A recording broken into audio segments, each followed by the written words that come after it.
আসসালামু আলাইকুম। আজকে আমরা পড়ব হচ্ছে চিরায়ত বলবিদ্যার সীমাবদ্ধতা সমূহ আলোচনা করো। বলবিদ্যার সকল বিষয়ের সুস্পষ্ট ব্যাখ্যা ধারণা চিরায়ত বলবিদ্যা অপরক।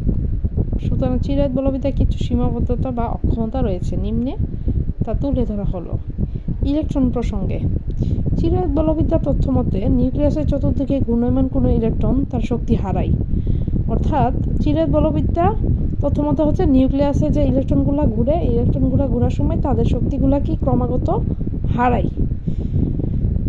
এ কারণে তার বেগ কি অবিচ্ছিন্নভাবে কমতে থাকে। সে যেহেতু তার শক্তি হারায় তাই তার বেগ কমে, সুতরাং ইলেকট্রনটি ক্রমান্বয়ে নিউক্লিয়াসে নিকট আসতে থাকবে। অর্থাৎ তার যেহেতু শক্তি কমে যায়, সে বেগ কমে যায়, তাই সে ক্রমাগতভাবে কি নিউক্লিয়াসে পতিত হবে।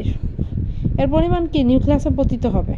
উপরোক্ত ব্যাখ্যাটি পরমাণু স্থায়িত্ব সম্পর্কিত তথ্যের বিরোধী। অর্থাৎ আমরা জানি পরমাণু কিন্তু স্থায়ী, তো চিরায়ত বলবিদ্যার মধ্যে যদি শক্তি হারাতেই থাকে তাহলে একসময় কি নিউক্লিয়াসে ইলেকট্রন পতিত হবে, তাহলে কি তার শক্তি হারাবে, অর্থাৎ পরমাণু তার স্থায়িত্ব হারাবে। কিন্তু এটা চিরায়ত বলবিদ্যা স্থায়িত্ব সম্পর্কিত তথ্যের বিরোধী। এই কারণে চিরায়ত বলবিদ্যা পরমাণু স্থায়িত্ব সম্পর্কিত ব্যাখ্যা দিতে অপারক।